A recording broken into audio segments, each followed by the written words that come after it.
Yo linshonda tamboza. Mwezishenda wa Avril vanu kama shurundani la shmore la mohito koma. Rustosore zoka mbao. Ah, zokade. Subira tanesa. Na msobe na mmetele rangu mezi. Retrouvez-nous sur Mayotte la première à partir du lundi 9 avril 2018 à 20h. Ukwaruhutu. Machaka. Shakiki. Machine. Tentez de remporter des cadeaux Mayotte la première en votant pour votre candidat préféré. Si vous avez préféré la recette de mousse, envoyez Zana 3. Si vous avez préféré la recette de Sania, envoyez Zana 4 par SMS au 79 00. Zana 3 ou Zana 4 au 79 00. Votre soirée sur la première. 20h20, vie, mort et miracle de Bakita. Suivez le destin de la jeune esclave devenue sainte. 22h, on a choisi notre famille. This Is Us, c'est tout nous, c'est nous tous. 2 nouveaux épisodes. Bakita. This Is Us, bonne soirée sur la première.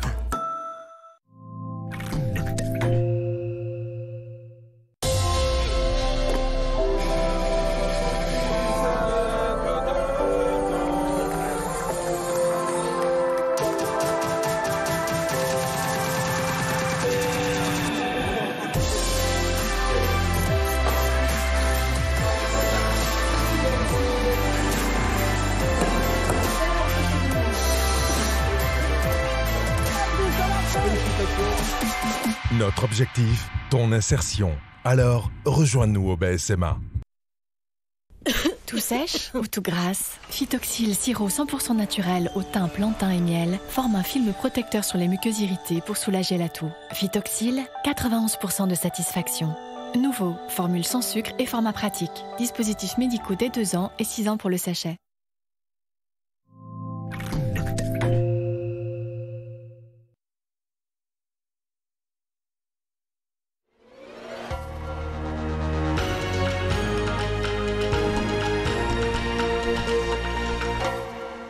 Bonsoir à tous, ravi de vous retrouver pour une nouvelle semaine d'information à la une en ce lundi 9 avril. La gestion du conseil départemental épinglée par la Chambre régionale des comptes. Plusieurs irrégularités sont relevées dans le rapport, comme les recrutements. L'enquête de la CRC recouvre la période 2012-2016. Daniel Zaidani sera avec nous. Kaweni se prend en main avec l'installation de comités de sécurité dans les différents quartiers de cette localité de la commune chef-lieu.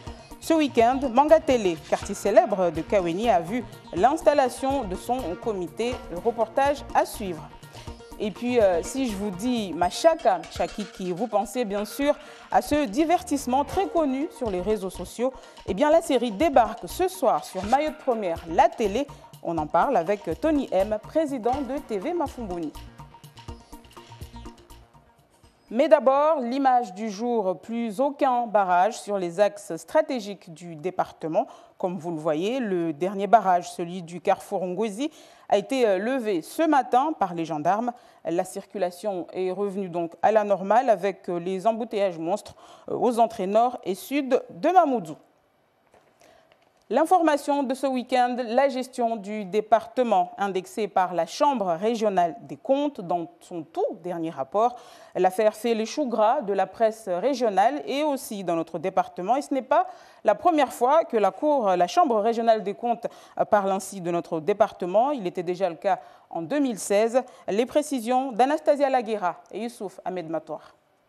Le rapport fait froid dans le dos. Publié le 6 avril dernier, le document énumère sur une 40aine de pages les abus au conseil départemental de Mayotte sur la période de 2012 à 2017. C'est avant tout la gestion des ressources humaines qui est pointée du doigt sous la présidence d'Ibrahim Ramadani, mais aussi de son prédécesseur Daniel Zaidani. En 2017, les charges du personnel s'élevaient à 127 millions d'euros, soit un tiers des dépenses du département. Un département qui ne compte pas moins de 2600 700 agents. En 4 ans, 700 auraient été titularisés. C'est un véritable système de copinage qui a été dévoilé au grand jour. Directeur nommé sans qualification, absentéisme, ordre de mission bidouillé ou encore voyage coûteux car exclusivement en classe affaires. Dans ce rapport, le département perd toute crédibilité.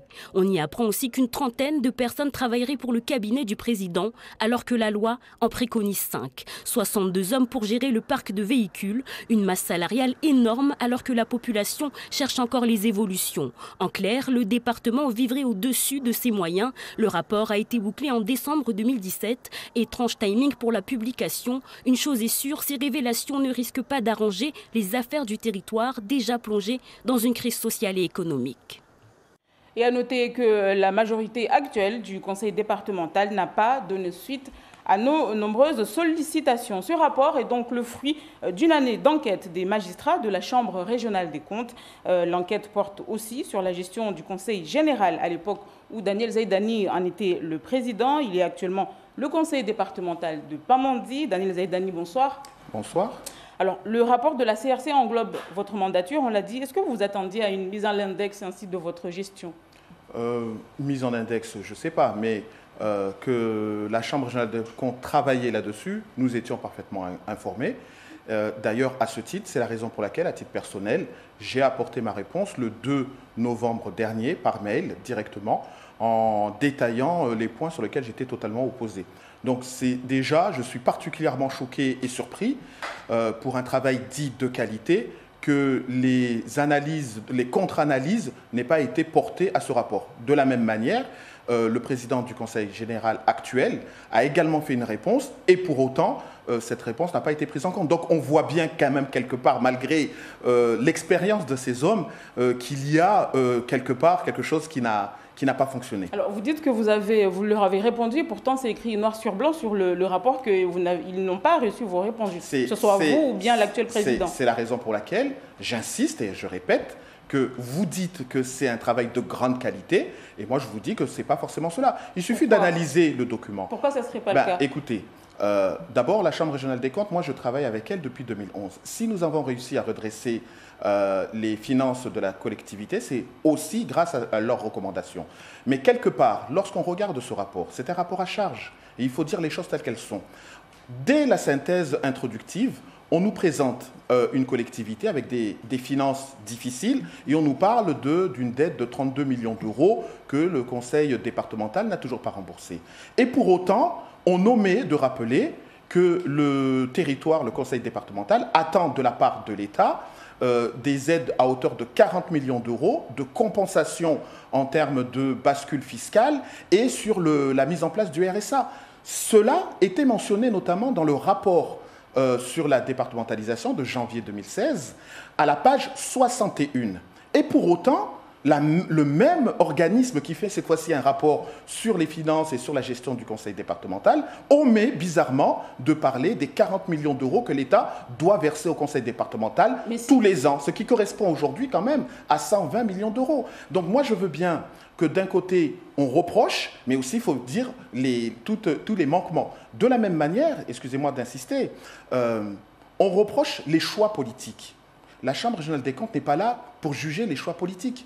Si les choix politiques ont des conséquences sur les finances. Non, écoutez, Mayotte est un territoire qui doit rattraper son retard. Cela nécessite alors, à ce moment-là, de faire ce que les autres n'ont pas fait. La titularisation, c'est une politique qui a été décidée dès 2009, lorsqu'il y avait eu la grève au conseil départemental, par les services de l'État, par les services du conseil départemental et par les syndicats.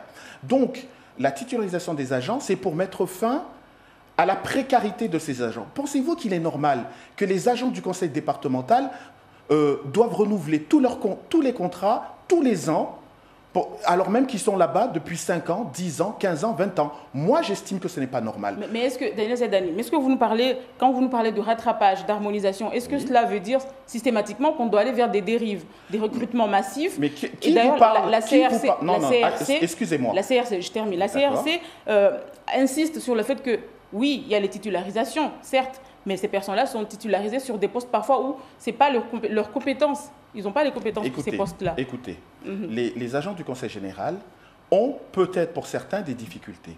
Mais quand vous êtes en place depuis plus de 10 ans, 15 ans, 20 ans, que vos supérieurs hiérarchiques vous notent, parce que vous savez, lorsque les gens ont renouvelé les contrats, ils ont des notations. Et que chacune des notations, parce que je les ai suivies moi pendant 1 an, chacune des notations des agents du conseil départemental, on nous explique que ces agents sont bons, sont performants. Moi, je ne sais pas sur quoi reposent les analyses de la Chambre régionale des comptes. La Chambre régionale des comptes ne doit pas et ne doit en aucun cas s'appuyer sur les on-dit. Lorsque, par exemple, la Chambre régionale des comptes dit que le président fait des recrutements de népotisme, c'est-à-dire qu'il recrute les gens de sa famille, qu'il appuie cet argumentaire, mais il ne peut pas se baser sur les on-dit. Lorsque la Chambre régionale des comptes dit qu'il y a jusqu'à 1000 heures d'absentéisme dans l'année, alors il faudrait qu'ils me disent où sont les signalements qui le permettent d'arriver à ces conclusions-là. Donc, encore une fois, moi, un rapport qui est basé sur des faits et qui sont établis, il n'y a aucun problème. Je vous prends un autre exemple. Lorsqu'on dit... On a bientôt fini, Daniel, mais une question quand même sur le STM. Est-ce que là aussi, c'est un rapport à charge? Écoutez, dès la phrase introductive, le rédacteur dit que au niveau du STM, l'acquisition des 2 derniers amphidromes, qui nous a coûté quand même plus de 20 millions d'euros, qui a permis de mettre fin aux queues incessantes pour, par exemple, pour se rendre en petite terre ou pour partir de la petite terre vers la grande terre, qui a permis de fluidifier le trafic. Dès la première introduction, il dit que cette acquisition ne sert à rien. Je suis quand même extrêmement surpris. C'est encore des préjugés. Vous savez, j'ai pris la barge de 6 h du matin, ce matin. La barge était pleine de véhicules, pleine de passagers. Et pour autant, la Chambre n'a aucune difficulté pour dire que ça ne sert à rien. Vous savez ce que je vous dis? Très simple. Pour résumer, je pense qu'un travail de ce type, on en a tous besoin, mais il est regrettable que ces agents sortent à la réunion et portent des jugements de valeur qu'ils peuvent lire ou qu'ils peuvent entendre au lieu de faire un travail de professionnel que nous attendons. Merci beaucoup, Daniel Zaidani, d'avoir répondu à nos questions ce soir. Je vous en prie. Dans quelques jours, le 16 avril exactement, l'équipe interministérielle et le préfet délégué du gouvernement devront rendre une première copie à Paris. Mais en attendant, les rencontres se poursuivent avec tous les acteurs locaux, à l'instar des policiers qui ont été reçus par l'émissaire en charge de la sécurité. Une nouvelle fois, les insuffisances en moyens humains et matériels ont été évoquées. L'un de leurs revendications reste la création d'une compagnie départementale d'intervention. À l'issue de leur rencontre, les représentants syndicaux sont bon espoir. Écoutez, Badrou Ali, chargé de communication du syndicat UNSA Police Mayotte, il est au micro d'Anliad Bonaïssa et Alda Alidi. Il n'y a pas mieux placé que lui pour nous entendre. Je pense même qu'il est mieux placé que la préfecture ici, vu que depuis qu'on a demandé, ça fait depuis 2015 qu'on demande la création d'une CDI, c'est maintenant qu'on a enfin une bonne nouvelle.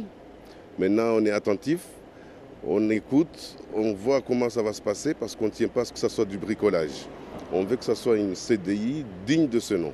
Avec le directeur, M. Joss, on va voir comment il attend organiser cette CDI.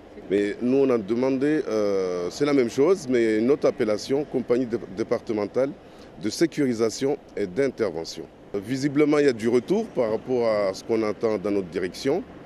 On a également parlé de retour de nos collègues mahorais qui sont en métropole, qui veulent rentrer, et aussi de la fidélisation de ceux qui sont déjà sur place, qui veulent rester à Mayotte, parce qu'on nous dit tout le temps il n'y a pas de candidats pour venir à Mayotte, alors qu'il y en a qui sont sur place, qui veulent rester, on ne leur permet pas. Donc on a demandé à ce qu'il y ait une facilitation pour qu'ils puissent choisir s'ils veulent rester ou rentrer à métropole. Autre rencontre dans le volet social, celle de Sylvie Espessier en charge de l'action territoriale. Ce matin, elle est allée à la rencontre de l'équipe de l'Union départementale des associations familiales de Mayotte. Il a été question des actions à mettre en place dans le département. Hachim Saïd Hachim et Fahar Hussein. Dans cette rencontre, face à la sous-préfète Sylvie Espessier, les membres de l'Union départementale des associations familiales n'ont pas manqué de rappeler l'intérêt d'accompagner les familles mahoraises qu'elles représentent. Des échanges riches qui ont mis en exergue certaines priorités pour Mayotte dans plusieurs domaines sociaux et éducatifs. Mais pour amorcer un vrai développement dans ces différents secteurs, la responsabilisation des parents, la maîtrise de l'immigration clandestine et l'insécurité font partie des conditions nécessaires. Nous avons un problème au niveau de la petite enfance. Il faut développer des crèches pour permettre aux femmes de travailler. Il faut s'intéresser à notre éducation.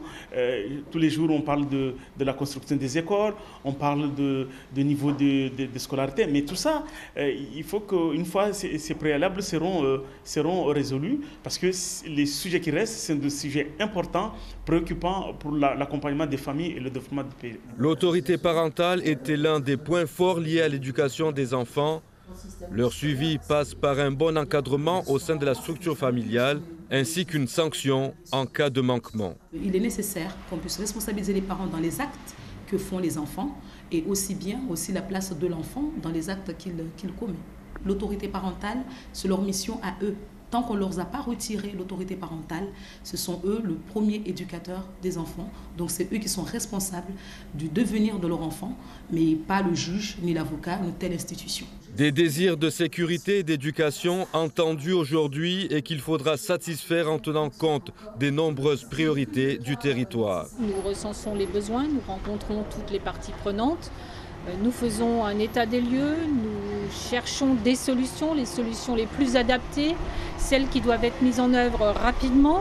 Et à partir de ça, nous allons faire remonter à Paris une synthèse de tous les besoins qui ont été exprimés, de manière à ce qu'on puisse très rapidement, et c'est Monsieur le Premier ministre qui va arbitrer, faire la présentation de mesures qui pourront rapidement avoir un impact visible sur le quotidien des Mahorais. Des mesures rapides sur plusieurs secteurs d'activité attendus par toute une population qui se bat aujourd'hui pour satisfaire un désir de sécurité, d'éducation et de développement.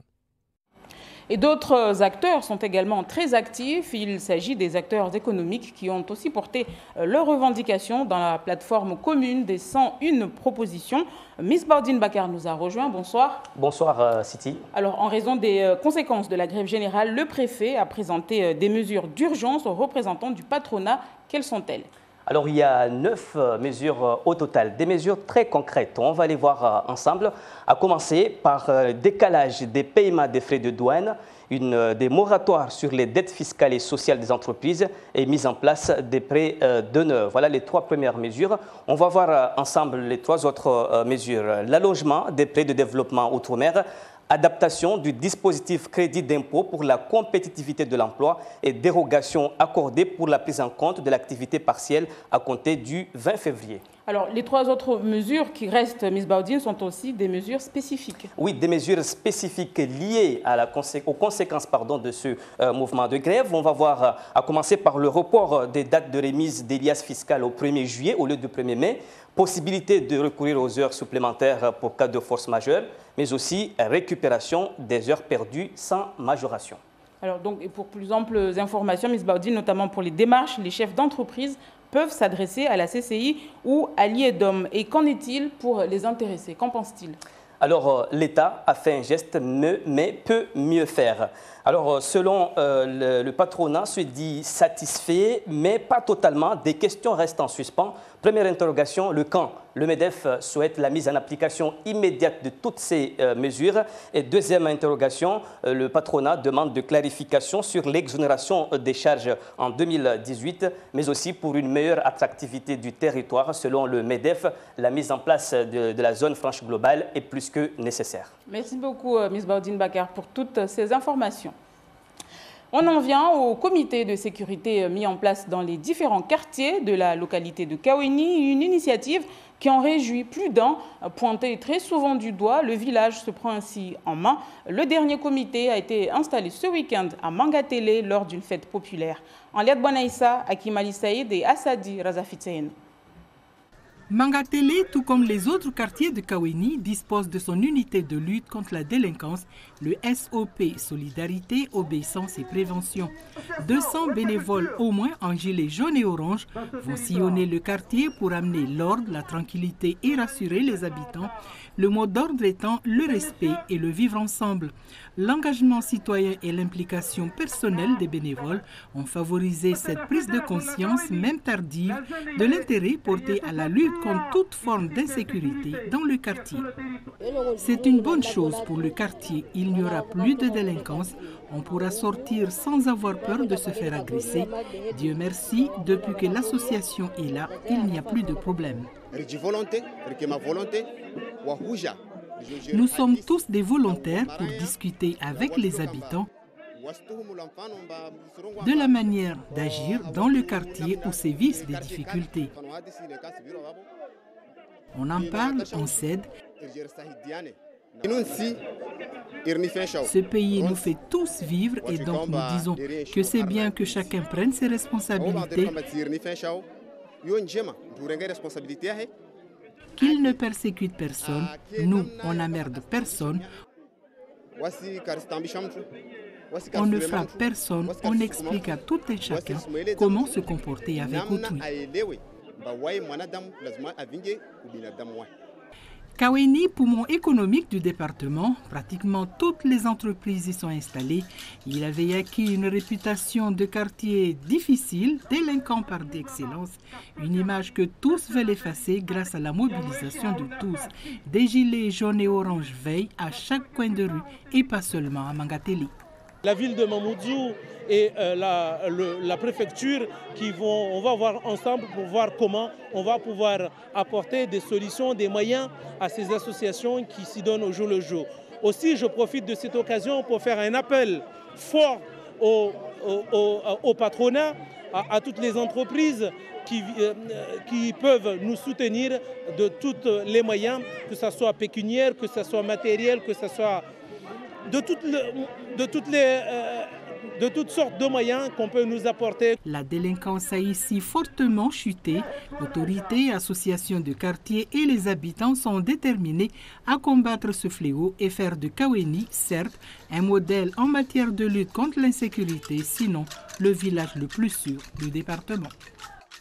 Les bénévoles qui étaient jusqu'alors visibles qu'en soirée le sont désormais dans la journée. Si vous passez par Mamoudzou, en tout cas, vous ne pouvez pas les rater. Ces bénévoles contre l'insécurité avec leurs gilets fluo, jaune ou orange. René Lataste et Alda Alidi sont allés à leur rencontre. Jaquettes orange et jaune fluo, depuis une semaine, impossible de ne pas les voir. Ils sont des dizaines sur tous les axes et les points stratégiques du quartier de Kaweni. Ce sont les bénévoles du collectif contre la délinquance. Plus de 250 citoyens volontaires sur le terrain. On sait qu'il y a des jeunes qui se positionnent ici et qui attendent que les voitures ralentissent pour voler les téléphones. Nous, on est là pour les arrêter et les renvoyer à la BAC. La zone, ils la connaissent comme leur poche, ils sont tous du quartier. Ils connaissent le terrain, ils se déplacent et se regroupent très vite en cas de problème. Si nous sommes ici alors qu'il y a un délinquant qui voulait faire des dégâts, donc on les appelle pour l'expliquer ce qu'on faisait ici. Si ils ne voulaient pas nous comprendre, donc on appelle directement la police pour qu'on puisse venir les récupérer. Et puis vous êtes nombreux, c'est une force. Oui, nous sommes nombreux parce que c'est pour montrer aux gens que nous sommes là pour sécuriser, pour surveiller toute la ville de Kaweni. Alors, il y a deux aspects positifs. Le premier aspect qui est peut-être un petit peu moins palpable, c'est le sentiment d'insécurité, puisqu'on a quand même des gens qui sont bien organisés, qui sont bien identifiés et qui sont identifiés par la population comme étant là pour la sécurité. Donc déjà, à ce titre, on a quand même des gens qui nous ont dit qu'effectivement le secteur leur paraissait plus calme et plus sécurisé. Et puis de manière plus concrète, effectivement, on constate qu'il y a beaucoup moins d'agressions, on a une inflexion des chiffres. Cette présence importante sur le terrain a un autre effet. La peur a changé de camp. L'union et la détermination font la force du mouvement. Aujourd'hui, en fait, on peut compter comme force en fait, notre volonté. Ce n'est pas une action en fait, de 10 ou de 20 personnes, mais c'est plus de 250 personnes qui se sont mobilisées justement en fait, pour cette action. Maintenant, tout le monde sait qu'il n'y a plus à avoir peur. Il n'y a plus de petits ou de jeunes qui peuvent faire une loi dans un quartier, puisqu'effectivement, on vit tous dans le même quartier et on se connaît tous, on n'a pas à se batailler. La question essentielle désormais est d'inscrire cette mobilisation de bénévoles dans la durée. Des discussions sont en cours avec l'État et avec d'autres acteurs de la société à Mayotte pour que cette volonté, née de la crise contre l'insécurité, ne fléchisse pas. Une nouveauté, à présent, une émission de divertissement, Machakam Chakiki sur Mayotte, la première télé, à partir de ce soir, juste après le journal en mahorais, un divertissement qui met en scène la société mahoraise. Tout y passe. Je vous propose cette bande-annonce.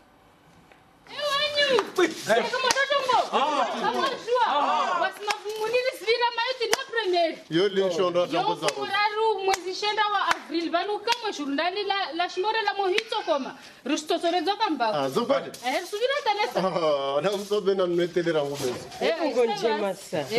Retrouvez-nous sur Mayotte la première à partir du lundi 9 avril 2018 à 20h. Machaka Chakiki Machine. Vous l'avez donc entendu, ça sera à partir de 20h. Tony M est avec nous, bonsoir. Bonsoir. Vous êtes le président de TV Mafumbouni, que les internautes connaissent. Alors, la série débarque sur Mayotte, la première dès ce soir. Comment est née cette idée? L'idée, il est venu parce que, en fait, surtout parce que la série parle à vie de couple, en fait. Donc, mais dans la vie de couple, il y a la femme, en fait, qui dirige l'homme. Et donc, parce que ces phénomènes, il y a pas mal de couples qui vivent ça. Donc, du coup, vous savez qu'ici à Mayotte, il y a beaucoup de sujets en fait, qui sont tabous. Mais Mafumbouni encourage en fait, les gens à oser dire non, c'est vous. Et quel sujet justement vous mettez en avant dans ces différents sketchs? Les sujets, on en a pas mal en fait. En général, en fait, on fait tout ce qui est, en fait, ce qu'on vit dans la vie quotidienne. Mais on a choisi ça particulièrement parce que... Les sujets qui ont votre préférence, lesquels vous préférez? Tous, mais je ne peux pas dire que c'est lequel, mais on fait aussi de la politique aussi. Mais sinon, j'adore tout ce qu'on fait parce que tout ce qu'on fait, ça veut dire que ça ne va pas en fait. C'est pour ça qu'on dit les choses, pour que ça change. Tout à l'heure, vous avez dit que c'est une mise en scène de la vie d'un couple. Qu'est-ce qu'au sein du couple, quel sujet tabou, par exemple, vous aimeriez ou bien vous allez tourner pour l'émission? Ouais, les sujets tabous, par exemple, la femme, en fait, impose, il impose que, voilà, il a dit, par exemple, il dit à son mari que, voilà, à partir de maintenant, je ne veux pas que vous alliez chez vos parents, je ne veux pas que vous leur faire des courses, je ne veux pas que vous les appelez. En fait, et puis, quand on aime quelqu'un, on est obligé d'accepter tout. Mais si on discutait avant, peut-être on peut quand même réfléchir, est-ce que je vais m'engager ou pas, mais ça vient après, une fois qu'on est amoureux.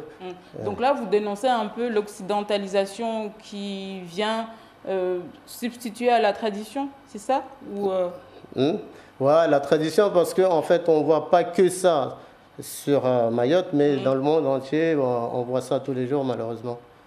Et le fait de diffuser, d'être diffusé maintenant, à partir de ce soir, sur Mayotte, la première télé, est-ce que ça va changer l'ADN que vous apportiez par rapport aux différentes séries qu'on voyait sur les réseaux sociaux?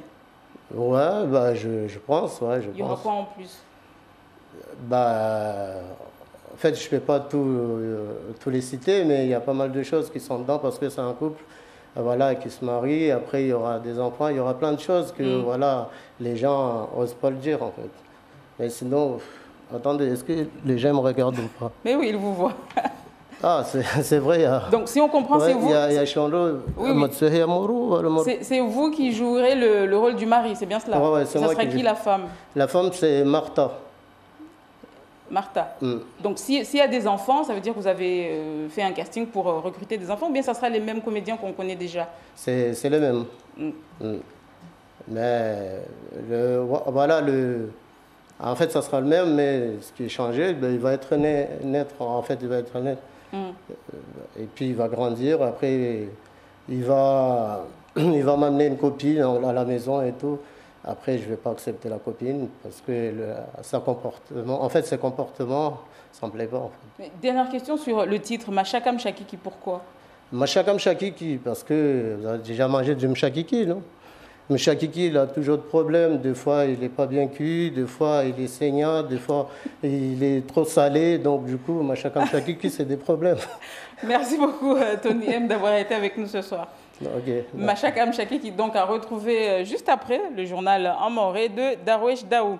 Et voilà qui met un terme à cette édition. Je vous rappelle la principale information, la mauvaise gestion du conseil départemental épinglé dans le rapport de la Chambre régionale des comptes. Les magistrats pointent tout azimut des irrégularités dans les nominations des directeurs, l'absence de contrôle des absences, des présents, des missions peu précis et des déplacements en classe affaires qui seraient la règle et non l'exception. Un rapport accablant qui couvre la période de 2012 à 2016, soit de la mandature de Daniel Zaidani à celle actuelle d'Ibrahim Sobahadine Ramadani. Merci de nous avoir suivis, à suivre la météo et après le journal à Maoré avec Darwesh Daou. Nous on se retrouve demain à 19 h pour une nouvelle page d'information.